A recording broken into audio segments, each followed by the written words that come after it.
still remember that night like it's carved into my bones. The sound of my father gasping for air, the way my mother clutched his hand, and the nurse at the counter saying, "I'm sorry, ma'am, there are no beds available." But I saw the truth. There were beds. They just weren't for people like us, people without insurance, without influence, without a name that mattered.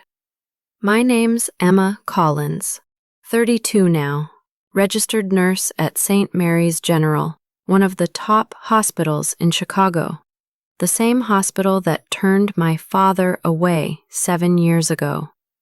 I told myself I joined nursing to help people, but that's not the full story.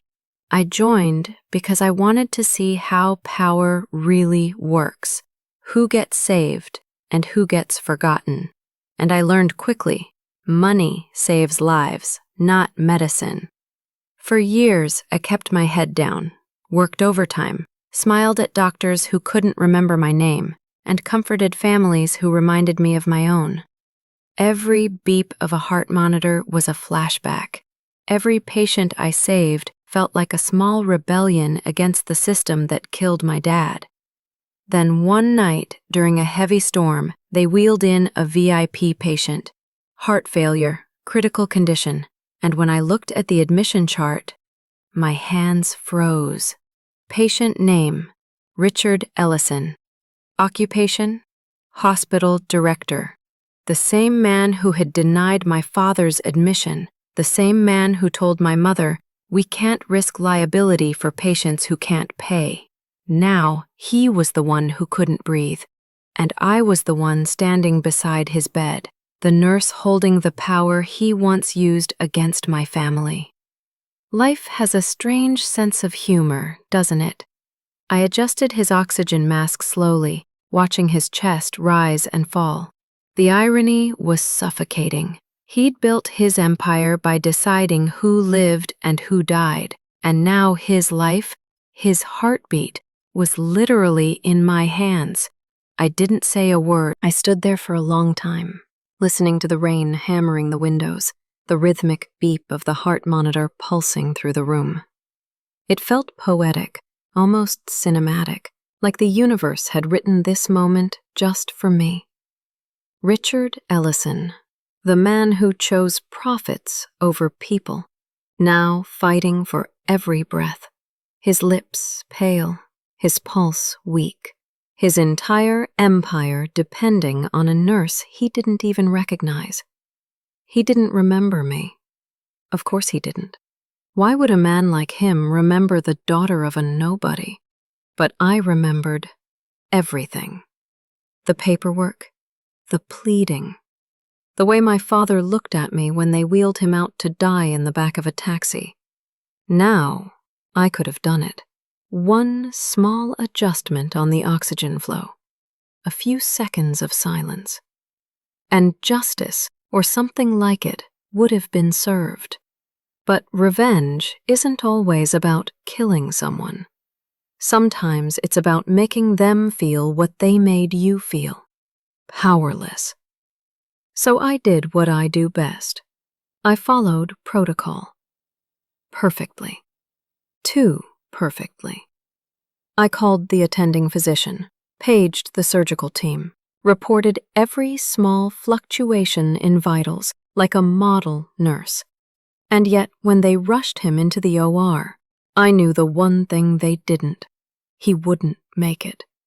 Not because of me, because of the years of negligence, the same shortcuts and shady practices he'd normalized to save money. The system he created would now take him down, piece by piece. The irony was surgical. When the surgery failed and the doctors pronounced him gone, there was chaos. Phones ringing, staff whispering, administrators running damage control. And me? I just stood there in the corner, silent, holding the clipboard. No one noticed the tears in my eyes. They weren't for him. They were for my father, for every family that was told, we did everything we could. Because now I knew. Sometimes doing everything means doing nothing at all. The hospital moved fast, faster than I'd ever seen. Before Richard Ellison's body was even cold, the higher-ups were already in a meeting. Closed doors, hushed tones, PR damage control. I was called in too. Routine questioning, they said. But the look in their eyes told me what it really was. Containment. They wanted to make sure the narrative stayed clean. Mr. Ellison was a valued benefactor, the administrator began, her voice syrupy sweet but tight around the edges. This was an unfortunate medical incident. We'll release a statement to the press. You're not to discuss the details with anyone. Understood? I nodded, outwardly calm, inwardly boiling. They didn't care about the truth. They just wanted to protect their reputation. The same hospital that had sent my father home with minor chest pain because he didn't have insurance. The same hospital Richard Ellison had owned. When I walked out of that office, my hands were trembling. Not from fear, but from clarity. For years, I'd told myself I just wanted closure. But standing there, listening to them rewrite reality, I realized I wanted something bigger. I wanted justice. That night, I sat in the empty break room, staring at the screen of my old laptop. I opened a folder I hadn't touched in years, labeled Dad. Scans, records, billing statements, emails, proof of how they'd cut corners, delayed treatment, falsified reports. I wasn't going to leak it out of rage. I was going to do it strategically, calculated, precise, like surgery. So I typed in email, short, direct, and lethal. If the world knew what Richard Ellison built this hospital on, they'd tear it down themselves. I attached the files, hit send, and closed the laptop. To a journalist. To the journalist. The same one who'd once tried to expose Ellison and got shut down by corporate lawyers. As I walked out into the rain that night, I didn't look back. Because sometimes revenge doesn't need a weapon. Just the truth, spoken loud enough to echo.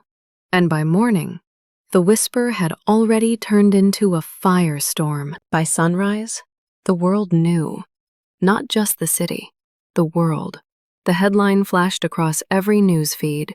Billionaire hospital founder accused of covering up negligence and patient deaths. I sat at my kitchen table, coffee in hand, watching the story unfold. My name wasn't mentioned. Frankly, just an anonymous source within the hospital. Perfect. The story didn't need me. It just needed the truth. Within hours, the board of directors released a statement. An independent investigation will be launched. Translation: we've been caught. Protesters started gathering outside the hospital gates by noon. Former patients, families, nurses who'd been silenced. Some carried signs that read, "Justice for the Forgotten." Others just shouted names. Names of people who'd died waiting for care. My father's name was one of them. I stood across the street, hood pulled up, blending into the crowd. For a moment, I almost cried. Not from guilt, but from release.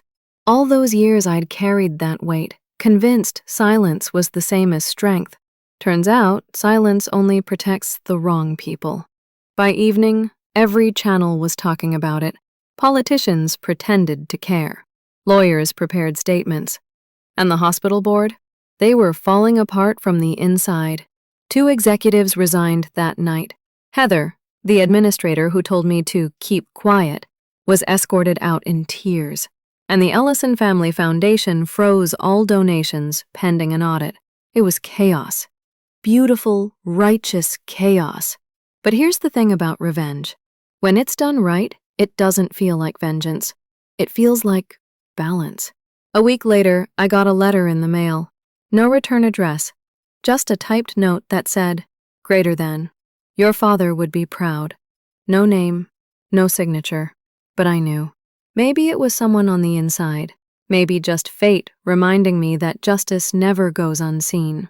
That night, I visited my father's grave for the first time in years. The air was still. I placed my badge, the one I'd worn since day one, at the base of the headstone. "Dad," I whispered, "they finally heard you." I turned to leave, and for the first time in a long, long time, I didn't feel small. I didn't feel broken. I felt free. Because revenge isn't about making someone else hurt. It's about finally letting your own pain go and walking away knowing the truth spoke louder than silence ever could.